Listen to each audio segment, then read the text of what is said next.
wabarakatuh. Kembali lagi ketemu dengan Mem Aprida di sini. Bagaimana kabarnya? Semoga kalian semua, anak-anakku, sehat semua dan dilindungi oleh Allah Subhanahu wa taala. Pesan Mem, tetap mantap di rumah, stay di rumah ya, agar penyebaran corona ini tidak berlanjut dan kita bisa kumpul lagi di kelas. Baiklah, kita masuk ke materi yang berikutnya, yaitu perkembangan agama Hindu. Sebelumnya memang akan menjelaskan bahwa agama Hindu dan Buddha ini bukan agama asli dari orang Indonesia. Orang Indonesia itu menganut kepercayaan animisme dan dinamisme. Untuk pengertian animisme dan dinamisme kalian bisa lihat di video sebelumnya ya. Baik, sekarang kita lanjutkan munculnya agama Hindu. Agama Hindu itu adalah perpaduan antara kebudayaan Arya dan Dravida. Kemudian terciptalah kebudayaan Weda, karena kitab orang Hindu itu adalah Weda. Dan orang Hindu itu percaya kepada dewa, dan ia memiliki 3 dewa utama, yaitu Dewa Brahmana, Dewa Wisnu, dan Dewa Siwa. Kemudian orang Hindu ini mempunyai tingkat sosial atau kasta. Mereka mempunyai 4 kasta. Yang pertama kastanya adalah kasta Brahmana, di mana itu merupakan kaum pendeta dan pemuka agama. Yang kedua itu kasta kesatria, itu merupakan kaum pejabat, prajurit, dan bangsawan. Sedangkan yang ketiga itu kasta Waisya. Kasta Waisya itu adalah kaum pedagang, petani, dan pemilik tanah. Dan yang keempat itu adalah kasta Sudra, di mana kasta itu kasta yang paling bawah, diuntukkan untuk para petani, buruh, dan para budak. Baik, berikutnya munculnya agama Buddha. Agama Buddha itu diciptakan oleh Sidra Gautama, di mana dia melihat masyarakat yang ada di luar kerajaan kehidupannya sangat memprihatinkan. Kemudian dia memberikan ajaran mengenai kehidupan ya. Agama Buddha itu dibagi menjadi 2, yaitu Buddha Mahayana, di mana itu merupakan kendaraan kecil. Artinya jika seseorang telah dapat mencapai nirwana, hendaklah memikirkan orang lain yang masih dalam kegelapan, bersifat terbuka.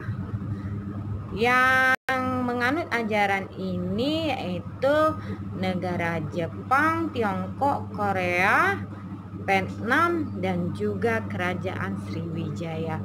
Berikutnya Buddha Theravada, yaitu kendaraan kecil. Artinya yang penting bahwa setiap individu dapat mencapai nirwana bagi diri sendiri, bersifat tertutup. Dan ajaran ini tersebar di negara India, Sri Lanka, Myanmar, Thailand, dan Kamboja. Berikutnya kita lihat masuknya Hindu Buddha ke Indonesia ya. Ada 4 teori yang menyatakan masuknya Indonesia itu masuknya agama Hindu Buddha itu. Yang pertama teori kesatria, di mana J.L.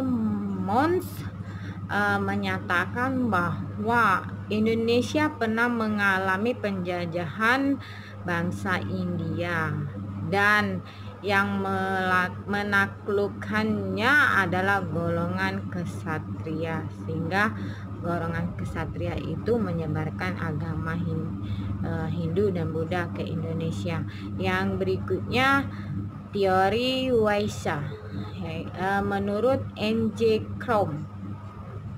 menyatakan bahwa penyebaran agama Hindu Buddha ke Indonesia itu dilakukan oleh golongan pedagang, di mana mereka datang ke Indonesia dengan niat berdagang, kemudian menetap, kemudian mereka menikah, melakukan pernikahan dengan orang Indonesia, dan kemudian mereka menyebarkan agama Indonesia mulai dari istri, kemudian disebarkan ke mertua, ke anak, ke orang lain.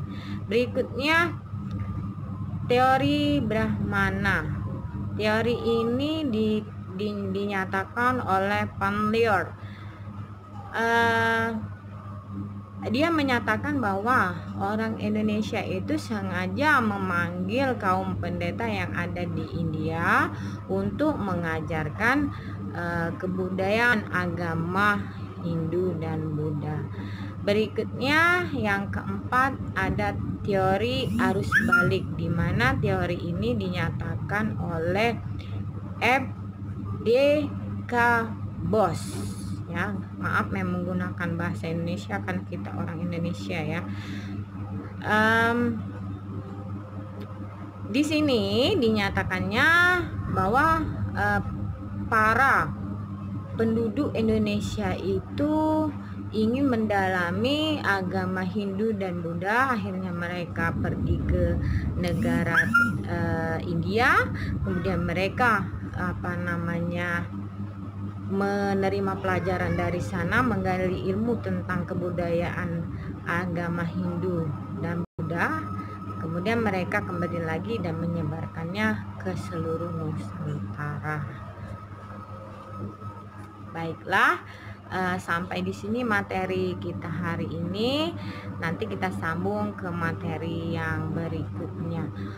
Mohon maaf jika ada kesalahan dan salah-salah kata ataupun penjelasannya yang belum jelas. Silakan kalian komen di bawah.